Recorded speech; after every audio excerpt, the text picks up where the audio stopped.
Hello అండి, అందరికీ నమస్తే.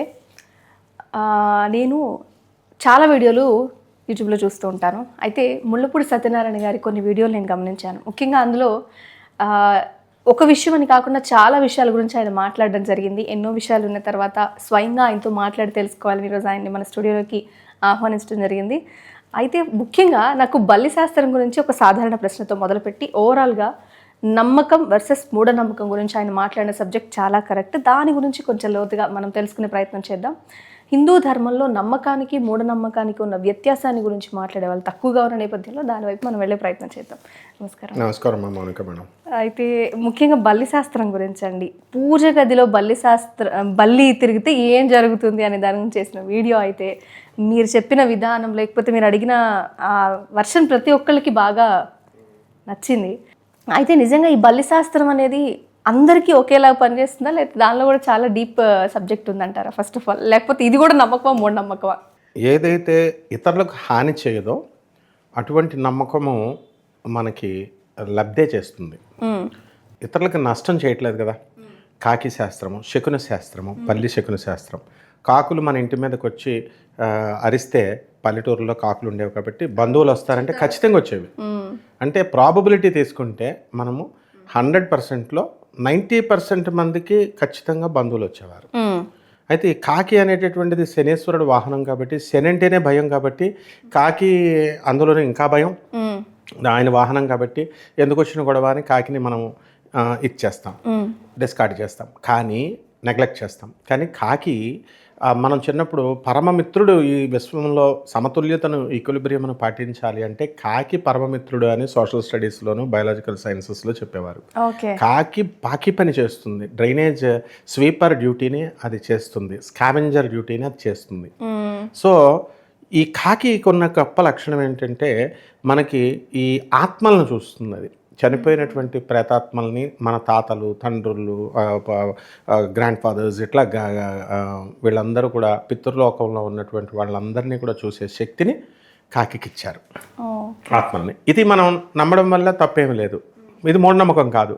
కారణం ఏంటంటే మనకి ఈ యొక్క ఆత్మ పిండాలు పెట్టేటప్పుడు, పిండ ప్రధానాలు చేసేటప్పుడు మనము చనిపోయిన తర్వాత చిన్నదనం పెద్ద దినం రోజున కాకి పిండాలు పెడతాం. పెట్టి అది ముట్టుకోకపోతే బంధువులకి సినిమాలే వచ్చాయి, చాలా మంది నమ్మకం అది పెడతారు. తర్వాత వాళ్ళు నమస్కారం పెట్టుకొని క్షమాపణ పెట్టిన తర్వాత ఒకవేళ ముట్టుకోకపోతే నమస్కారం పెడితే వచ్చి తర్వాత ముట్టుకున్న సందర్భాలు ఎన్నో ఉన్నాయి. దీనివల్ల నష్టం లేదు కాబట్టి ఇది మూఢనమ్మకం కాదు. అంటే నష్టం కలిగించేవి మూఢనమ్మకం. ఫర్ ఎగ్జాంపుల్ కొన్ని ఆల్రెడీ మీరు మాట్లాడారు, బట్ ఒకసారి ఇప్పుడు చెప్తారా? అలాగే ఒక వితంతు ఉంది, ఒక వితంతు పాపం ఆమె ఎదురొస్తే వీళ్ళు మనకు కలిసి రాదు, శుభం కాదు అన్నారు. అది నష్టం చేస్తుంది. ఏ విధంగా అంటే ఆమె మనోభావాలు దెబ్బతింటాయి. ఇప్పుడు ఆమె పాపం ఎదురు వస్తుంది, మనం వస్తుంటే మనం వెళ్ళే ఆమె అమ్మో ఏమో వితంతువు, లేకపోతే గొడ్రాలి అని చెప్పేసి పిల్లలు లేని వాళ్ళని వాయినాలకు పిలవరు. అందరినీ పిలిచి వాయినాలకు పక్కింటి వాళ్ళని అవతల వాళ్ళని పిలిచి వీళ్ళని పిలవకపోతే వాళ్ళు హర్ట్ అవుతారు. ఇక్కడ వితంతువు కూడా హర్ట్ అవుతుంది. అందువలన ఇక్కడ అన్ని నమ్మకాలుగా అంటే ఒక వర్షన్ ఏంటంటే శాస్త్ర ప్రమాణం అని చెప్పడం, లేకపోతే వేద ప్రమాణం అని చెప్పడం. ఈ రెండు విషయాల పరంగా వీళ్ళని తీసేయాలని చెప్తే, ఇదే శాస్త్రాల్లో ఉన్న మూలాల్లోకి వెళ్తే స్త్రీ శక్తి స్వరూపం, స్త్రీ శక్తి గురించి బయటికి తీసుకొచ్చారు. చాలా మంది చెప్పారు. ఇప్పుడు ఒక రకంగా మార్పు కూడా సొసైటీలో మనం గమనిస్తున్నాం. సో అది మూఢనమ్మకం. ఇంకా ఇలాంటి మూఢనమ్మకాలు ఇంకా ఏమున్నాయని, అలాంటి దాంట్లోనే మనము ఈ బల్లి శాస్త్రం చెప్పినప్పుడు, బల్లి అరిస్తే ఇప్పుడు ఒక బల్లి మీద మనం శరీరం మీద ఏ పార్ట్స్ మీద పడితే ఏంటో బలి శకునంలో చెప్పబడి ఉంది. స్త్రీలకి ఎడమ భాగము, పురుషులకి కుడి భాగము కొన్ని పార్ట్స్లో పడితే లాభాలు చేస్తాయని, శిరస్సు మీద పడితే మృత్యుగండము అని క్లియర్గా చెప్పబడి ఉంది. అండ్ క్లియర్గా ఆ బల్లి శకునం పాటిస్తూ మనందరం కూడా ఉన్నాము. అంటే బల్లి తాకిన తర్వాత బంగారం ముట్టుకోవాలి, లేకపోతే బంగారు నైవేద్యం పెట్టాలి, చేతికున్న నైవేద్యం, ఏవో పరిహారాలు కూడా చాలా. నిజం చెప్పాలంటే నాకు బల్లికి చాలా దూరం అండి, నా విషయం చెప్తున్నా. చిన్నప్పుడు ఒకసారి ఆడుకుంటుంటే 2 బల్లులు అలానే ఆడుకుంటూ పాపిడి చిన్నప్పుడు అంటే కన్ఫర్మ్ పాపిడి తీసేవాళ్ళు. ఆ పాపిటలోంచి 2 పరిగెత్తుకుంటూ వెళ్ళాయి. నాకు అది ఉండిపోయింది నా బ్రెయిన్లో. నాకు ఎప్పటికీ బల్లికి నాకు డిటాచ్మెంటే. మీరు మాట్లాడిన చాలా టాపిక్స్లో బల్లి గురించే నేను మాట్లాడడానికి నాకున్న ఎక్స్పీరియన్సెస్ ఒక రీజన్. సో ఇలాంటివి దాన్ని ఎలా తీసుకోవాలో తెలియని సిచ్యువేషన్, కానీ ఆ భయం ఉండిపోతుంది. అవును, అంటే బల్లి మనకి గోడ మీద అతుక్కొని ఉంటుంది కదా, అది అనుకుంటుందంట వీళ్ళు మానవులు, మనం చూస్తూ క్రిందకి వీళ్ళు మానవులు అమాయకులు, వీళ్ళు పాపం వీళ్ళు ఈ గోడ పడిపోతే వీళ్ళు చనిపోతారు, నేను ఆపేస్తున్నాను ఈ గోడని, వీళ్ళని రక్షిస్తున్నాను అని చెప్పి ఆ బల్లి అనుకుంటుందంట. అందుకని ఈ యొక్క శాస్త్రకారులు ఏం చేశారంటే, మామూలుగా మన ఋషులు ఈ పార్ట్స్ మీద పడితే ప్రమాదము సుమ, అందుకని జాగ్రత్తగా ఉండండి అని చెప్పారు. దానికి ఏం చెప్పారు, మనం ఏం చేస్తున్నాము, దానికి కంచిలో మనం ఏం కంచి, విష్ణు కంచిలో వరదరాజస్వామి వారి గుళ్ళో బంగారు బల్లి, వెండి బల్లి ఉంది. ఎవరైతే ఆ బల్లులను ముట్టుకొని వస్తారో వాళ్ళ గురించి అక్కడ సూర్యచంద్రుల బొమ్మలు కూడా ఉంటాయి. సూర్యచంద్రులు ఇద్దరు సాక్ష్యం చెప్తారు, పలానా వాళ్ళు వచ్చి ముట్టుకున్నారు అని. కాబట్టి బల్లి పడినప్పుడు ఇది రెప్టైల్ జాతికి సంబంధించినటువంటిది, స్నేక్స్. సో ఇది మనకి ఏదైనా అపశకునం కనుక జరిగినట్లయితే ఈ బంగారు బల్లెలు ముట్టుకోవడం వల్ల ఆ దోషం పోతుందని శాస్త్రం చెప్పింది. అందుకని దానికి ఇమ్మీడియట్ బంగారు బల్లులు రెడీగా ఉండవు. కాబట్టి మనకి ఎవరైతే బంగారు బల్లులు ముట్టుకొని వచ్చే వాళ్ళు ఉంటారు వాళ్ళని ముట్టుకుంటారు. అదొక సాంప్రదాయంగా వస్తుంది, ఆచారంగా మనం పెట్టుకున్నాం. మనం అదేం శాస్త్రాల్లో రాసేయలేదు. అయితే తర్వాత ఏం చేశారు, ఏదో ఒక రెమెడీ లేకపోతే మనస్సు పీకుతూ ఉంటుంది కాబట్టి వెంటనే తలంటు స్నానం చేసి మిరియాలు ఉప్పుని మన పూజా గదిలో దీపం వెలిగించి నైవేద్యంగా పెడితే బల్లి దోషం పోతుంది. అందులో ఇది ఎవరికి ఏ హాని లేనటువంటిది. కాబట్టి ఈ మినిమం దీంతో ఖర్చుతో మినిమం మనము చక్కటి నైవేద్యాలు కూడా మనం ప్రత్యేకించి ఏమి డిషెస్ ఏమి వండకుండా పాయసాన్నలు ఇలాంటివి కాకుండా మిరియాలు ఇది మనం దేవాలయాల్లో మనం చూసినప్పుడు బలిపీఠం అని ఉంటుంది. ఆ బలిపీఠం మీద మనము ఉప్పుని మిరియాలని వేస్తాం. ఎందుకు అలా అంటే అది బలి అని అంటే ఏంటంటే మేకల్ని కోళ్ళని కోసేస్తున్నారు. ఈ బలులు అనేటటువంటి సాంప్రదాయం ఎక్కడి నుంచి వచ్చిందో చెప్తారు. బలిప్రియాయ నమః అని బలిచక్రవర్తిని మనం బలిప్రియాయ నమః అని మనం వారాహి అమ్మవారిని మనం పూజ చేస్తాం. బలిప్రియాయ నమః అంటే అందరూ ఏమనుకుంటున్నారు, బలిని ఇచ్చేయడమే అని మేకల్ని కోళ్ళని నోరులేని జంతువులను ఇచ్చేస్తున్నారు. ఇది మూఢనమ్మకం. ఎందువల్లంటే ఒకళ్ళ ప్రాణం తీసే హక్కు మనకు లేదు. మనము బలి అంటే ఎవరిక్కడ, బలిచక్రవర్తికి ఇష్టమైన దేవత ఆమె. ఆయన ఏం చేసేవాడు, మహాలక్ష్మి అమ్మవారిని ప్రార్థించేవాడు. డైలీ ప్రార్థించి, అమ్మ నువ్వు ఎప్పుడు నా పాతాళ లోకంలోనే ఉండిపోవాలి.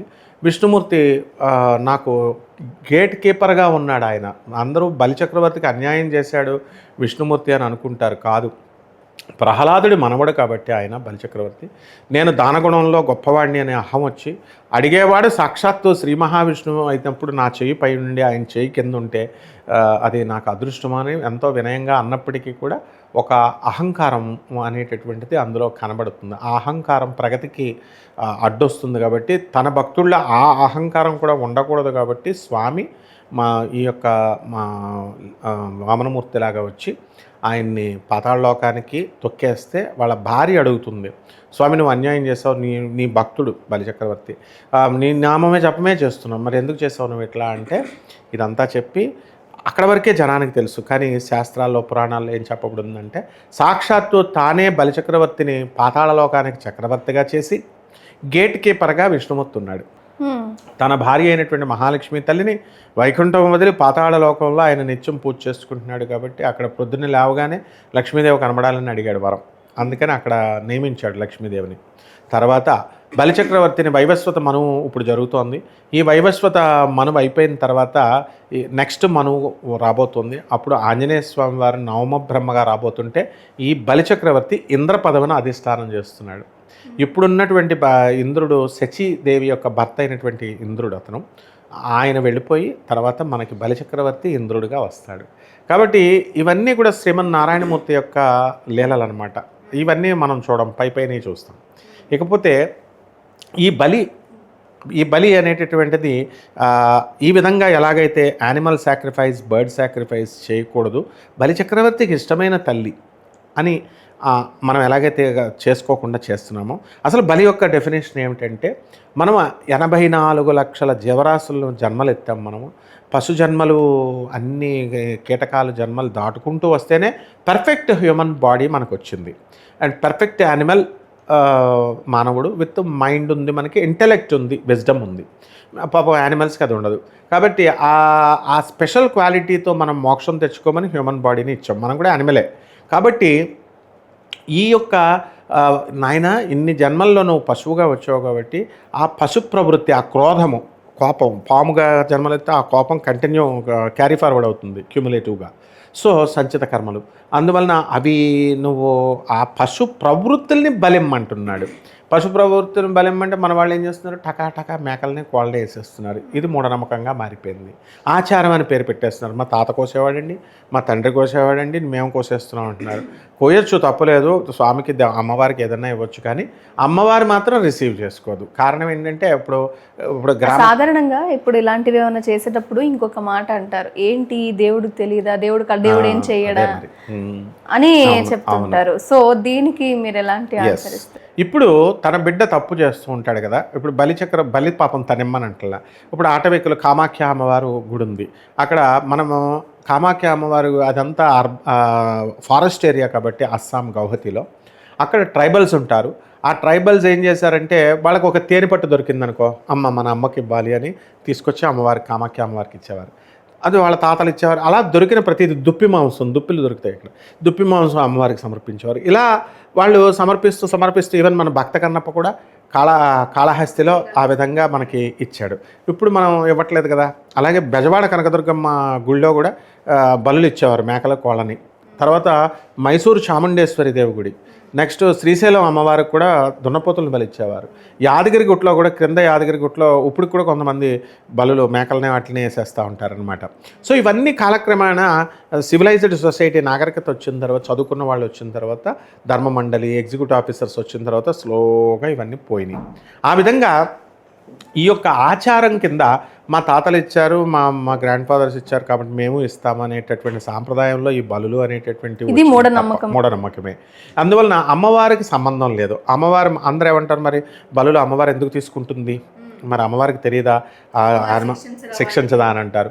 ఇప్పుడు ఒక బిడ్డ ఉంటాడు, ఒక ఇద్దరు పిల్లల్లో ఒకడు రాంగ్ రూట్లో వెళుతున్నాడు, ఒకడు కరెక్ట్గా ఉన్నాడు. కరెక్ట్గా ఉన్నవాడిని ఏమందు అమ్మవారు, సర్లే సంతోషిస్తుంది. బాగా లేనటువంటి వాడి మీదే కాన్సన్ట్రేట్ చేస్తుంది. ఏదో రకంగా వాడిని మంచి మార్గంలో పెట్టాలని ప్రతిసారి ట్రై చేస్తూ ఉంటుంది. ఎవరో ఒకళ్ళు అయినా వాడు చెడ్డవాళ్ళతోనే సావాసం చేస్తూ ఉంటే ఏదో ఒక రోజున ఖచ్చితంగా అతను మారతాడు. అతనే కాదు, ఈ మూఢనమ్మకాల ఊబిలో ఉన్నటువంటి మొత్తము ప్రపంచమే మారుతుంది. కారణం ఏంటంటే పరమాత్మ సాక్షాత్తు పరమశివుడు ఆది గురువు, సాక్షాత్తు శ్రీకృష్ణ పరమాత్మ జగద్గురువు, దత్తాత్రేయ స్వాముల వారు జగద్గురువు, ఆదిశంకరులు జగద్గురువు, శివుడే వచ్చి వీళ్ళందరూ ఏం చేశారు, ఈ యొక్క పరమాత్మ అనేది ఇలా ఉంది. పరమాత్మ చుట్టూ న్యూక్లియస్ కేంద్రకం చుట్టూ ఎలాగైతే ఎలక్ట్రాన్స్ తిరుగుతున్నాయో కక్షల్లో, ఆ విధంగా సోలార్ సిస్టమ్ అంతా కూడా సూర్యుని చుట్టూ గ్రహాలు తిరుగుతున్నాయి. బాగుంది. ఇప్పుడు ఏమవుతుందంట, ఈ పరమాత్మ అనేటటువంటి ఈ శక్తికి మనము జీవరాశుల్ని రెండు కింద డివైడ్ చేస్తాం, animate bodies and inanimate bodies. ప్రాణం ఉన్నవి, కదిలేవి, ప్రాణం ఉన్నవి, కదలలేనివి, లేకపోతే ప్రాణం లేనివి, రాక్స్, చెట్లు, ఇవి. మనము ఇన్సెక్ట్స్, మనుషులు, వీళ్ళంతా యానిమేట్ బాడీస్. వీళ్ళిద్దరూ కూడా వాళ్ళకి తెలియకుండానే స్లోగా మనందరం ప్రతి జన్మలో ప్రతిరోజు కూడా పరమాత్మ దగ్గరికి మనం ప్రయాణం చేస్తున్నాం. సో ఏమవుతుందంటే వ్యాసార్థం ఇక్కడ ఉన్నాం మనం ఫస్ట్, ఇప్పుడు ఈ జన్మలో వ్యాసార్థము ఈ డిస్టెన్స్ ఉంది, ఇది తగ్గుతూ ఉంటుంది. మనం తర్వాత పరమాత్మ దగ్గరికి వెళ్తున్నాం. కొన్ని జన్మల తర్వాత ఒక రోజున రేడియస్ 0 అయిపోయి, వ్యాసార్థం 0 అయిపోయి ఆ కేంద్రకంలో కలిసిపోతాం. పరమాత్మ దేని త్రూ వెళ్తారు అనేది కాన్సెప్ట్ ఉంది చెప్తారా? భక్తి, సంగీతము, డివోషన్, నారదుడు చెప్పిన 9 సూత్రాలు, భక్తి నవవిధ భక్తుల ద్వారా మనం మొత్తం మీద అయితే తెలిసి, ఇప్పుడు యానిమేట్ బాడీస్ ఏమో తెలిసి వెళ్తాయి, ఇన్యానిమేట్ బాడీస్ పాపం వాళ్ళకి తెలియదు. వాళ్ళకి తెలియకపోయినా సరే పరమాత్మలో మిళితం అవ్వాల్సింది. దాన్నే మహాలయము అన్నారు లాస్ట్లో. అందువలన ఈ ఆత్మల్ని రిలీజ్ చేశాడు అనుకుందాం. ఇంతమంది జనాభాను పుట్టించాడు పరమాత్మ, పశు జన్మలు, ఈ జన్మలన్నీ, అన్ని జన్మలు పుట్టించిన తర్వాత ప్రతి ఒక్క ఆత్మ, భూమి మీదకి వచ్చిన ప్రతి ఒక్క ఆత్మ ఎవాల్వ్ అవ్వాల్సిందే, జ్ఞానం తెచ్చుకోవాల్సిందే. ఐదర్ భక్తి ద్వారా కానీ, లేదా జ్ఞానం ద్వారా కానీ, వీళ్ళందరూ కర్మ ద్వారా, మంచి కర్మల ద్వారా కానీ వీళ్ళందరూ పరమాత్మను చేరుకోవాల్సిందే. చేరుకునేదాకా ఈ సృష్టి నడుస్తూనే ఉంటుంది. అంటే ఇప్పుడు నెవర్ ఎండింగ్. కాబట్టి మనము it is every being, every fellow being is having greater expectations on his fellow beings అన్నారు. ఓకే. Every one. మనం ఎందుకు చేయాలండి పక్క వాళ్ళకి పరోపకారం ఇదం శరీరం అన్నారు. ఎందుకు చేయాలండి మనం పరోపకారం అంటాం? ఎందుకు చేయాలి అంటే వాడు ఆత్మ కూడా పరమాత్మలో కలిసేదాకా మనకు కూడా మోక్షం లేదు. ఇప్పుడు పక్కవాడు కూడా డెవలప్ అవ్వాల్సిందే. మనం డెవలప్ అయిన తర్వాత అప్పుడే ఆ యొక్క దీన్ని ఏమంటారు, మనము ఈ యొక్క కమ్యూనిటీలో అందరూ డెవలప్ అవ్వాలి. ఆ విధంగా డెవలప్ అయ్యేదాకా నీకు ఒకసారి సస్పెండ్ చేశాడు అనుకోండి టీచరు, 7 people ఆర్ సస్పెండెడ్ అని 7 రోజులు వేసేసాడు. 7 రోజులు వేసేస్తే 7 రోజులు అయ్యేదాకా వీళ్ళల్లో మార్పు వచ్చేదాకా ఒకటి సార్ నేను చేసేస్తాను, నేను వచ్చేస్తానంటే ఊరుకోరు. టీం వర్క్ కాబట్టి ఆ టీం 7 రోజులు వాళ్ళు వచ్చేస్తేనే యాక్సెప్ట్ చేస్తాడు. ఆ విధంగా అందువలనే ప్రతి ఒక్కళ్ళు కూడా every one will have greater expectations on his fellow beings. మన తోటి పక్కల వాళ్ళ మీద ఎక్స్పెక్టేషన్స్ ఉన్నాయి కాబట్టి అందరూ కూడా మనము ఎవాల్వ్ అవ్వాలి, పరమాత్మలో మనం విలీనం అవ్వాలి. అందువలన ప్రతి ఒక్కళ్ళకి కూడా సరైనటువంటి జ్ఞానం అందించాల్సిన బాధ్యత పరమాత్మది. కాబట్టి యథార్థ భక్తిని నిజభక్తిని అందించడం కోసం సాక్షాత్తు జగద్గురువే, పరమేశ్వరుడి ఆదిగురువే జగద్గురువుగా బయలుదేరి మనకి జ్ఞానాన్ని అందించాడు. సో మనము ఈ మూఢనమ్మకాలు ఎప్పుడు కాన్సెప్ట్ పోతాయంటే మనము ఆదర్శంగా మనం ఏమి తీసుకోవాలి? జగద్గురువులైనటువంటి స్వామి వివేకానంద, రామకృష్ణ పరమహంస, ఆదిశంకర గురువులు అంటే మళ్ళీ ఇక్కడ డిస్క్రిమినేషన్ వచ్చేసింది. మళ్ళీ ఇప్పుడు ఎవరు పడితే వాళ్ళు వచ్చేసేయడం వల్ల మళ్ళీ గురువులని కన్ఫ్యూజన్ వస్తుంది. జగద్గురువులు ఎక్కడ? దత్తాత్రేయుడు, రమణ మహర్షుల వారు, ప్రభాత్ రంజన్ సర్కార్, ఆనందమూర్తి గారు, పరమహంస యోగానందలో, ఇట్లా ఒక సెక్ట్ ఆఫ్ గురువులు ఉంటారు. ఆ సెక్ట్ ఆఫ్ గురువులు ఎన్లైటెడ్ సోల్స్ అన్నారు. ఇప్పుడు పురాణాల్లో కూడా మనకి వశిష్ఠుడు, విశ్వామిత్రుడిని, వీళ్ళందరినీ ఋషులు ఎవాల్వ్ అయినటువంటి వీళ్ళని ఎక్కడ పెట్టారో తెలుసా? తపోలోకంలో మాత్రమే పెట్టారు. బ్రహ్మలోకానికి రానివ్వలేదు వీళ్ళని. బ్రహ్మలోకంలో ఎవరున్నారు? సనత్ కుమార సనత్ సనందను వారు, నారద మహర్షి, బ్రహ్మ మానస పుత్రులు, హైలీ సుఖబ్రహ్మ, ఇలాంటి వాళ్ళందరినీ బ్రహ్మలోకంలో పెట్టారు. మరి వశిష్ఠుడు, విశ్వామిత్రుడు ఇలాంటి వాళ్ళు, మిగతా వాళ్ళందరూ కూడా గొప్ప మహర్షులు ఉన్నారుగా, గర్గ మహర్షి ఇలాంటి వాళ్ళంతా, వీళ్ళని ఇక్కడే ఆపేశారు తపోలోకంలో. కాబట్టి అంటే ఇంకా తపస్సు చేసి తెలుసుకోవాల్సిన విషయాలు. కానీ మానవుడికి పరమాత్మ ఎంత కరుణామయుడంటే, మానవుడికి ఎంత అవకాశం ఇచ్చాడంటే, మనం ఈ భూలోకంలో ఉన్నటువంటి మానవుడు తపోలోకానికి అక్కర్లేదు, డైరెక్ట్ బ్రహ్మలోకానికి, లిబరేషన్ ఆఫ్ ద సోల్ చేసుకోవడానికి, మోక్షం చేసుకోవడానికి అవకాశం ఇచ్చాడు. అదే జగద్గురువు ఆదిశంకరాచార్యులు వారు చెప్పింది. అద్వైతము ప్లస్ అరే నాయన, ఈ గ్రాటిఫికేషన్ ఆఫ్ సెన్సెస్ కోసం కాదు నీవు పుట్టింది, ఈ బిల్డింగ్లు ఇవన్నీ కాదు, భౌతిక సుఖాలు కాదు నాయన, మోక్షం తెచ్చుకోవడానికి నీకు అవకాశం మానవ జన్మక మాత్రమే ఉంది. ఇప్పుడు దేవతలకు బోర్ కొట్టేస్తుంది రొటీన్ డ్యూటీ, డైలీ వాళ్ళకి ఎంజాయ్మెంట్ తప్ప ఏం లేదు. వాళ్ళకు మరణం ఉంటే బాగుండు బాబోయ్, డైలీ డ్యూటీ రొటీన్ అయిపోయింది అనుకుంటారట. మరణం కావాలి అని అనుకుంటే మానవ జన్మ ఎత్తితేనే మరణం వస్తుంది. మోక్షం కావాలనుకుంటే వాళ్ళకి ఛాన్స్ లేదు. కాబట్టి మానవుడికి ఫైనల్ డెస్టినేషన్ ఏదైనా ఉందంటే అది మోక్షం.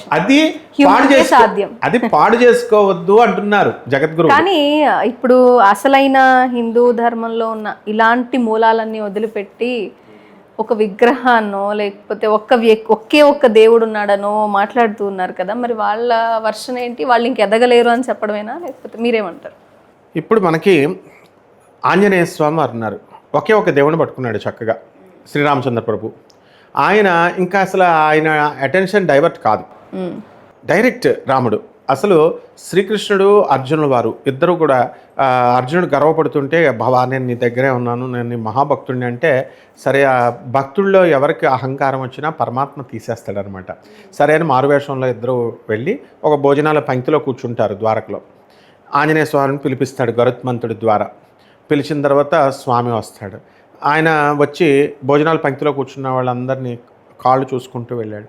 వెళ్ళగానే కృష్ణుడి కాళ్ళు చూడగానే రామా అని కాళ్ళు పెట్టేసుకుంటాడు. అంటే ఆంజనేయ స్వామికి రాముడు ముఖం ఎలా ఉంటుందో తెలియదు, ఆయన చూసేది ఎప్పుడు పాదాలని, రాముడి పాదాలని, అంత కాన్సన్ట్రేషన్ ఉంది.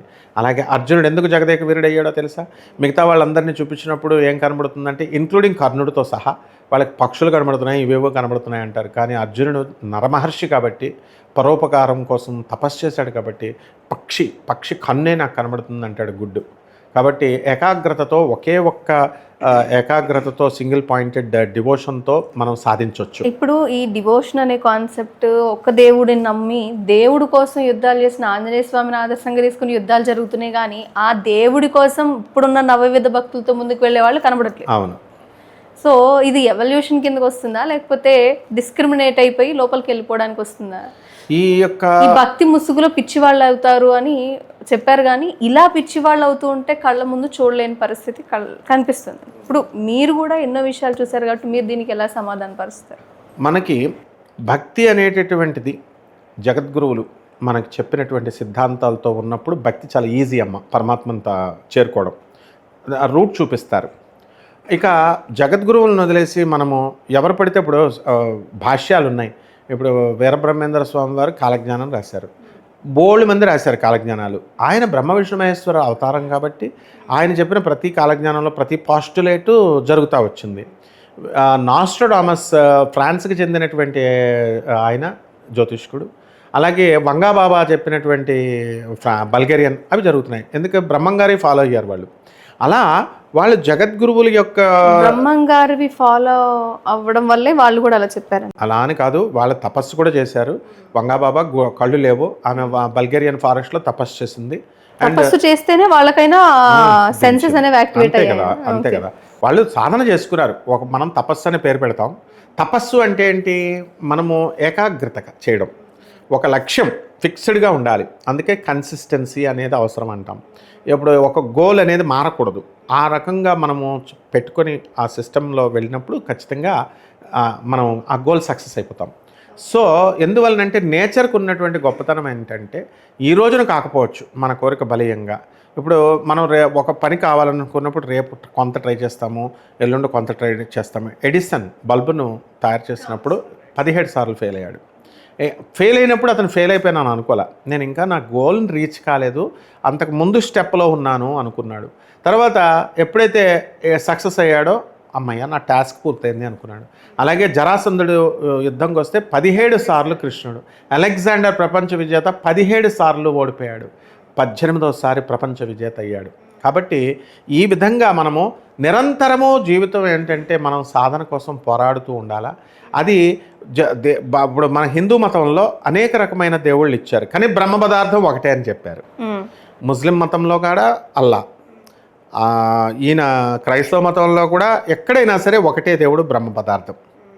కాబట్టి ఏ మతము బోధించిన సమైక్యత శాంతి కోసం చెప్పబడ్డాయి. కాబట్టి ఒక మతాన్ని మనం గౌరవిస్తూ ఇతర మతాలని, మన మతంలో స్వధర్మే ఉపయోగకారిణ అన్నారు. స్వధర్మం మన ధర్మం మనం చేసుకుంటే అది ఉపయోగపడుతుంది. గురుబుద్ధి విశేషత స్వబుద్ధి ఉపయోగకారిణి అని చెప్పారు. పరమతో భయానక అన్నారు. పరమతం మనకు భయాన్ని కలిగిస్తుంది. అంటే మతం అంటే కేవలం దేవుడిని పూజ చేయడం అదేని కాదు. మతం అంటే మన ధర్మాన్ని మనం పాటించాలి. వేరే ధర్మాన్ని, ఒక కటికవాడు వాడి మాంసం కొట్టడం తప్పు కాదు. వాడు వెళ్ళి మనం పులిని చూసి నక్కలు వాతలు పెట్టుకుంటున్నాయని నేను వెళ్ళి ఇప్పుడు వేరే ప్రొఫెషన్లోకి వెళితే కుదరదు. అదే అనమాట ధర్మం కోసం చెప్పబడింది. కాబట్టి మీరు అడిగినట్టుగా అప్పుడు ప్రతి మనిషి ఒక దేవుణ్ణి పూజ చేసిన, ఒక తత్వాన్ని పట్టుకున్న వాళ్ళు ఎవల్యూషన్ కిందే వస్తుందన్నమాట. ప్రతి మనిషి ఎప్పటికైనా సరే ఎవాల్వ్ అవ్వాల్సిందే, ప్రతి జీవి. కాబట్టి ఒక దేవుణ్ణి పట్టుకొని 10 రకాల దేవుళ్ళని ఫెసిలిటీని ఇస్తుంది. ఇక్కడ 10 దేవుళ్ళు అనేటటువంటిది మనకి ఫెసిలిటీ ఇస్తుంది. ఇప్పుడు ఒకే చోట ఇండియా అనేటటువంటి దాంట్లో భారతదేశానికి మనం స్టూడెంట్స్కి చెప్పేటప్పుడు ఏమంటామంటే యాంపుల్ ఛాన్సెస్ ఉంటాయి, ఇక్కడ అవకాశాలు ఉన్నాయి, రిసోర్సెస్ ఎక్కువ ఉన్నాయి, కంగారు పడొద్దు, తెచ్చుకోండి, కష్టపడండి అని చెప్తాం. అదే ఫారిన్ ప్రొఫెసర్స్ అట్లా చెప్పరు. ఇక్కడ స్కేర్సిటీ చాలా తక్కువ ఉంది, వనరులు చాలా తక్కువ ఉన్నాయి, కాంపిటీషన్, కంపీట్ అంటారు వాళ్ళు. అందువల్ల అక్కడ వాళ్ళకి నదులు కానీ ఏదైనా సరే రిసోర్సెస్ తక్కువ, వాళ్ళకి కాంపిటీషన్ ఎక్కువ ఎగబడతారు. మనకి యాంపుల్ ఛాన్సెస్ ఉన్నాయి కాబట్టి, ఎక్కువ ఛాన్సెస్ ఉన్నాయి కాబట్టి మనకు కాంపిటీషన్ అవసరం లేదు. అలాగే హిందూ మతం మన భారతదేశంలో ఉంది కాబట్టి హిందూ ధర్మం మనకు అనేక రకమైన దేవుళ్ళు ఉన్నారు. ఎవరికి నచ్చింది వాళ్ళు చేసుకొని సాధన చేసుకోవచ్చు. ఇక్కడ క్రైస్తవ మతంలో, ముస్లిం మతంలో ఛాన్సెస్ తక్కువ ఉన్నాయి కాబట్టి వాళ్ళు ఒకదాన్నే పట్టుకొని ఉంటారు. అలా కాకుండా మనము ఎక్కువ ఛాన్సెస్ ఉన్నాయి కాబట్టి చక్కగా ఎవరికి నచ్చింది వాళ్ళు చేసుకోండి అన్నప్పుడు, చేసుకుంటూ ముందుకెళ్తున్నప్పుడు సక్సెస్ వస్తుంది. అలా కన్ఫ్యూజ్ అయిన వాడు పతనం అవుతాడు. ఓకే. కొంతకాలం ఒక దేవుడిని, అందుకే రామకృష్ణ పరమహంసుల వారు ఒక చెప్తారు ఎగ్జాంపుల్ ఆయన చరిత్రలో. ఒక సముద్రం దగ్గర ఒడ్డున ఒకడు గుప్పిడి మట్టి తవ్వుతున్నాడు, ఇసుక. మళ్ళీ ఇంకో చోట కొంచెంసేపు, ఓ 5 మినిట్స్ ఇక్కడ 5 మినిట్స్ ఇక్కడ, ఇలాగ ఒక గంట తవ్వాడు, ఒక 20 గుంటలు అయినాయి. పరమహంస గారు ఏమంటారంటే, మా ఠాకూర్ మహారాజ్ అంటాం రామకృష్ణ పరమహంసని, అదే ఈ గొయ్యను ఒకే చోట ఉంటే ఈ పాటికి నీళ్ళు వచ్చేస్తుంది నీకు అన్నారు. ఆ విధంగా ఈ మత మార్పిళ్ళు ఇవన్నీ కూడా ఎందుకు జరుగుతున్నాయంటే, వాళ్ళు ఏమనుకుంటారు, ఏమండి నేను హిందూ మతంలో వెంకటేశ్వర స్వామిని చాలా కాలం చేశానండి, చేసిన తర్వాత నాకేం రాలేదు, జస్ట్ నేను అలా మారిపోయాను, జీసస్ దగ్గరికి వచ్చాను లేదా అల్లా దగ్గరికి వచ్చాను వెంటనే వచ్చినాయండి అంటారు. లేదా వెంకటేశ్వర స్వామి నుంచి జంప్ టు వారాహి అమ్మవారు నాకు వచ్చేసిందండి అంటారు. అక్కడ ఏంటంటే అర్థం, ఈ 20 సంవత్సరాలు నువ్వు పట్టుకున్నావు కాబట్టి అక్కడ నీ కర్మలన్నీ క్లీన్స్ చేసుకుంటూ వచ్చాడు. ఇంకా సరిగ్గా రిజల్ట్ వచ్చే టైంకి నువ్వు జంప్ అయ్యావు అంతే వేరే దేవుడికి. ఆ దేవుడు తిను ఒకటే కాబట్టి ఆయన ఏం చేశాడు, రిజల్ట్ వచ్చింది, నువ్వు ఆయన వల్ల వచ్చింది అనుకుంటున్నావు. ఫౌండేషన్స్ వేసినటువంటి చిన్నప్పుడు టీచర్స్ని మర్చిపోయి, ఇప్పుడు ఎల్కేజీ వాళ్ళు దిద్దుతాం మనం, వాళ్ళు లేనిదే మనం 1వ క్లాస్కి వచ్చామా 2వ క్లాస్కి వచ్చామా, లాస్ట్ ఫైనల్ యూనివర్సిటీ డిగ్రీ ఇచ్చిన ఒక్కడికే ఆ క్రెడిట్ ఇవ్వడం తప్పు, వీళ్ళందరికీ ఎలా ఇవ్వాలో. సో దిస్ ఇస్ హౌ మనం అర్థం చేసుకోవడం బట్టి ఉంటుందన్నమాట సక్సెస్ అనేది. ఈ యొక్క అందువలన ఏకలక్ష్యంతో ఉన్నా మనం సాధిస్తాం, బహులక్ష్యాల మీద ఉన్నా మనం ఇక్కడ బహువిధ విగ్రహారాధనలు చేసినా కూడా మనం ఏమీ ఫెయిల్ కావమ్మా. ప్రాసెస్ ఇంపార్టెంట్, ఇక్కడ ప్రాసెస్ లో ఉన్న కాన్సన్ట్రేషన్ అనేది ఇంపార్టెంట్. టెక్నికల్ నోహౌ రావాలి, అది ఎలా చేయాలి అన్నది కావాలి కదా. ఇచ్ఛాశక్తి, జ్ఞానశక్తి, క్రియాశక్తి. అందువల్లనే power of God of power అని ఇప్పుడు తీశారు సుబ్రహ్మణ్యేశ్వర స్వామిని. గాడ్ ఆఫ్ పవర్ అంటే ఏంటి, ఆయన సుబ్రహ్మణ్యేశ్వర స్వామి జ్ఞాన గురువు, ఆయన శివుడికే ఆయన గురువు. క్రియాశక్తి అంటే లక్ష్మీదేవి అనుకోండి, ఆమె ఎవరు, దేవ సైన్యానికి అధ్యక్షుడిగా ఉన్నటువంటి ఆ దేవసేన అమ్మవారు ఈ సుబ్రహ్మణ్యేశ్వర స్వామి కన్సర్ట్, ఆయన భార్య. పవర్ ఆఫ్ యాక్షన్ అన్నారు. అలాగే ఇంకొకళ్ళు ఎవరు, వల్లీదేవి ఎవరు, పవర్ ఆఫ్ డిజైర్, ఇచ్ఛాశక్తి. అందుకే మనము వేదంలో, శాస్త్రంలో, పురాణాల్లో ఇచ్ఛాశక్తి, జ్ఞానశక్తి, క్రియాశక్తి అని చెప్తాం. అసలు ఒక ఫ్యాక్టరీలో మనం పెట్టాలి అని అనుకున్నప్పుడు ఓకే, టెక్నికల్ నోహౌ ఇంపోర్ట్ చేసుకుంటాం జపాన్ నుంచో చైనా నుంచో, ఓకే. తర్వాత దాన్ని ఎలా చేయాలి అన్నది జ్ఞానశక్తి ఇస్తుంది. తర్వాత క్రియాశక్తి, మెషిన్ రన్ చేసేస్తుంటే క్రియాశక్తి అయిపోతుంది. అసలు ఫ్యాక్టరీ పెట్టాలన్న కోరిక ఎలా వచ్చింది, అది ఇచ్ఛాశక్తి, అది పార్వతీదేవి ఇస్తుంది. కాబట్టి లక్ష్మీదేవి క్రియాశక్తి అయితే, సరస్వతీదేవి జ్ఞానశక్తి అయితే, అసలు కోరికనే కలిగించేది పార్వతీదేవి కాబట్టి ఆమెను ఆదిశక్తి అన్నారు. కాబట్టి ఈ రకంగా మనం అన్వయించుకుంటూ మన జగత్తు వాటి అర్థాలు తెలుసుకొని వెళ్తే సరిపోతుంది, అది ముఖ్యం. అపార్థాలు తీయొద్దు అనేది. వీళ్ళు ఏం చేస్తున్నారంటే జ్ఞానానికి ఎక్కువ ఇంపార్టెన్స్ ఇవ్వకుండా అందరూ ఏమనుకుంటున్నారు, పసుపు కుంకుమ వేసేయచ్చు, పువ్వులు వేసేస్తే అంతవరకే చూస్తున్నారు. ఆ జనం ఎడ్యుకేట్ చేసుకోవాలి, వాళ్ళే డెవలప్ అవ్వాలి. ఎలా అంటే ఇప్పుడు ఉదాహరణకి సాఫ్ట్వేర్లో మనకి ఈ ఫోన్స్ ఇవి రానప్పుడు, స్మార్ట్ ఫోన్స్ రానప్పుడు మామూలు ఫోన్లు చేసేవాళ్ళం. ఆ తర్వాత అప్పుడు స్మార్ట్ ఫోన్స్ వాళ్ళు చదువు వాళ్ళు కూడా ఇది కూడా దైవాన్ని బట్టి అప్గ్రేడ్ అయినప్పుడు తప్పకుండా మోక్షం వస్తుంది. సో ఫైనల్ డెస్టినేషన్ మోక్షం. సో మనం మొదలు పెట్టి ఇలా మాట్లాడుతూ మోక్ష సాధనే మెయిన్ పాయింట్ అని కానీ, వేరే మతాల వైపు డైవర్ట్ అవ్వడం ఎందుకు, లేకపోతే ఇక్కడ ఏముంది అని చెప్పేదాని గురించి కానీ చాలా మంచి విషయాలు చెప్పారు, చాలా మాట్లాడుకున్నాం. నెక్స్ట్ టైం కూడా మళ్ళీ ఇలాంటి విషయాలే మీతో మాట్లాడతాం. ఈరోజు ఇలా పిలవగానే ఇక్కడికి వచ్చినందుకు ధన్యవాదాలు. ధన్యవాదాలమ్మా.